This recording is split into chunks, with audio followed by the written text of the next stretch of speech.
саламатсыздар ма? Бүгінгі видеода біз инфографика, инфосурет жасайтын боламыз. Жалпы осы жерде барлық сайт арқылы жұмыс жасайтын боламыз. Біз сайтқа бірінші кіреміз, Google платформамыз арқылы жандай тіркелетін боламыз. Обучение таңдай салайық.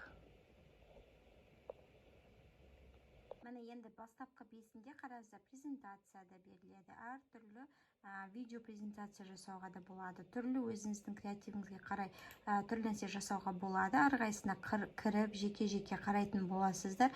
Жұлдызшамен олар премиум форматта, олар ақылы жүреді. Оған ақылысын таңдамай-ақ, басқа түрлерінде таңдай берсеңіздер болады. Мәселен, мен мынау түрін таңдайтын болдым. Use this деймін, осыны таңдау керек болады.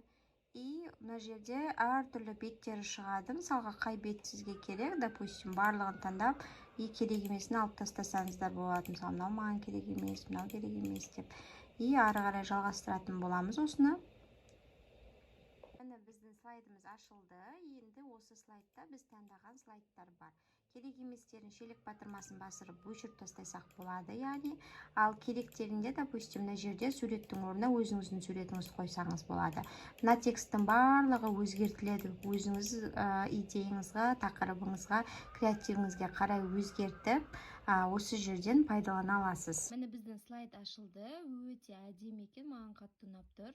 Неоновый цветтермен істелінген. Әр слайдтардың ішін көріп, өзіңізге қажетті етіп өзгерте аласыздар. Галочка дұрыс варианттарын, бірнеше варианттарды қоя аласыз.